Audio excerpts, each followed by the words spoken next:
France के एक अखबार में गजा जंग और रमज़ान के बारे में एक तौहीन आमेज़ कार्टून शाये होने पर मुसलमानों और सोशल मीडिया की जानिब से बहुत ही तनकीद का सामना किया जा रहा है।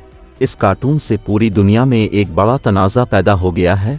फ्रांसीसी पब्लिकेशन लिबरेशन के कार्टून का उन्वान था गजा में रमज़ान। सोशल मीडिया सारिफीन ने इस कार्टून को न सिर्फ नागवार करार दिया है बल्कि रमज़ान की तौहीन कहा गया है और पूछा गया कि अगर इसी तरह के कार्टून में नाजी कैंप में भूखे यहूदी कैदियों की तस्वीर कशी की जाती तो क्या रद्द अमल होता। इस कार्टून में आप देख सकते हैं एक शख्स चूहों के पीछे भाग रहा है, एक औरत इस शख्स के हाथ पर थप्पड़ मार रही है और इसे सूरज गुरूब होने से पहले ना खाना का कह रही है। एक बच्चा औरतों के पास बैठा हुआ है, एक हाथ कोने में मलबे से चिपका हुआ है। फ्रांस पहले ही इस्लाम के बारे में बहुत से नाजेबा कार्टून शाये कर चुका है, अब उसे पूरी दुनिया से तनकीद का सामना करना पड़ रहा है। मज़ीद जानने के लिए न्यूज़.की वीडियो देखते रहें।